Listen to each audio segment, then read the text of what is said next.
The emergency beacon had been broadcasting for 3 days, 7 hours and 22 minutes when the HSS Defender first detected it. Captain Jack Morgan stood on the bridge, his weathered face illuminated by the crimson pulse of the alert screen. "Distress signal confirmed, sir," reported Lisa, the communications officer. "It's from the Meridian colony on Proxima B." Morgan's jaw tightened. Meridian was humanity's furthest outpost, home to 800 civilian researchers and their families. "Play it." The message crackled through the bridge speakers. "This is Dr. Alan Reed of Meridian Research Station.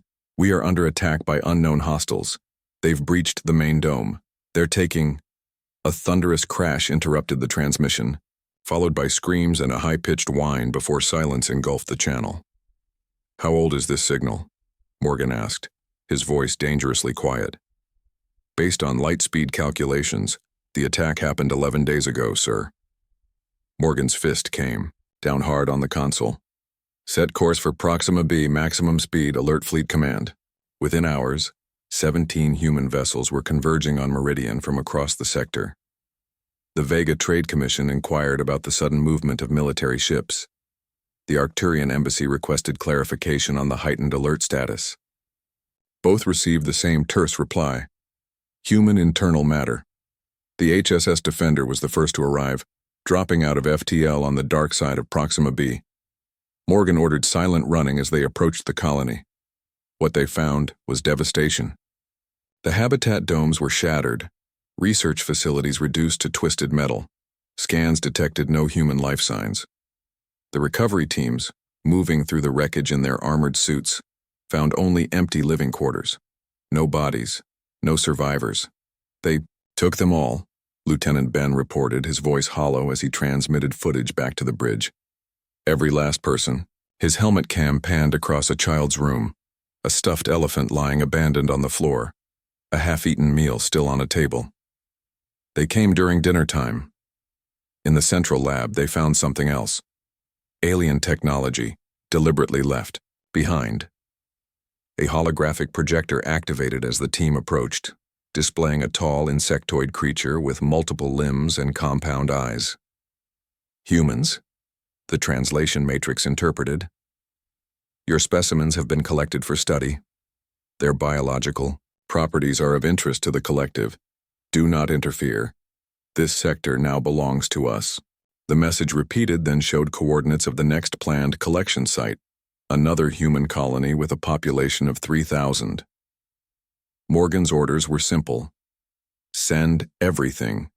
Humanity had never been a united species. Earth remained divided by old borders and ancient grudges. The colonies maintained their independence. But the emergency signal from Meridian changed everything. Within a week, representatives from every human territory gathered on Luna Base. The meeting lasted exactly 17 minutes.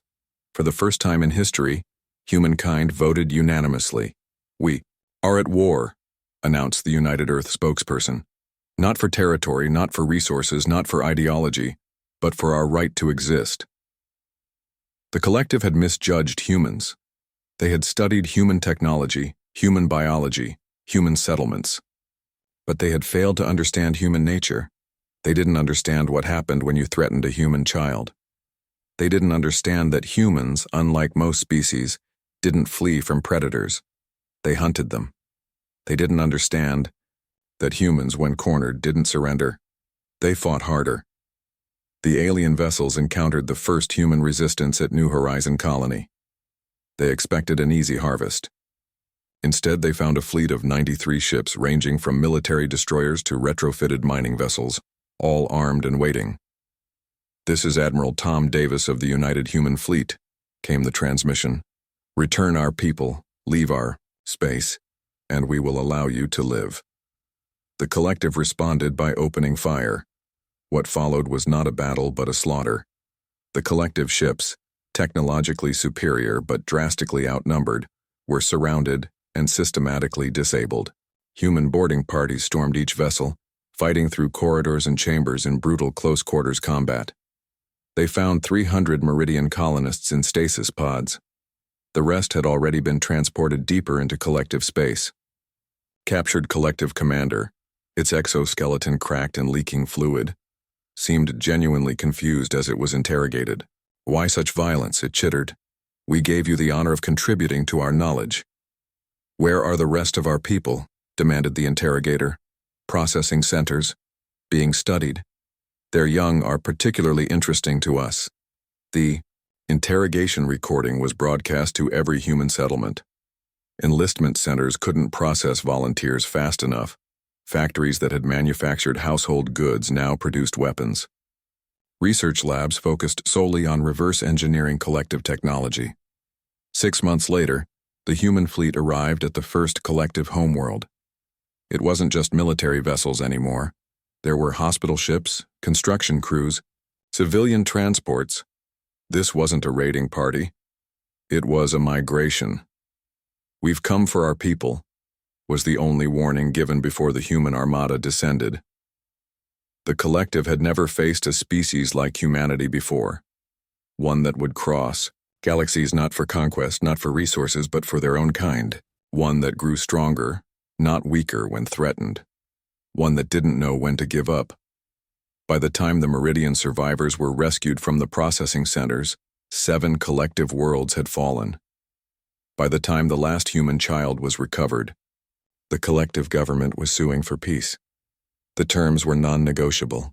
A buffer zone spanning 50 light years to be considered human territory. Reparations for all damages. And a simple message, to be broadcast on all collective frequencies. The beings known as humans are not to be harvested, studied, or interfered with. To do so invites extinction. Years later, Captain Morgan stood on the observation deck of the rebuilt Meridian colony, watching children play under the new reinforced dome. A memorial to the emergency signal stood in the central plaza, a simple beacon, eternally broadcasting. Not a call for help anymore, but a warning to the stars. Humanity stands together. Humanity protects its own. Humanity never forgets. And humanity's fury, once ignited, burns across galaxies.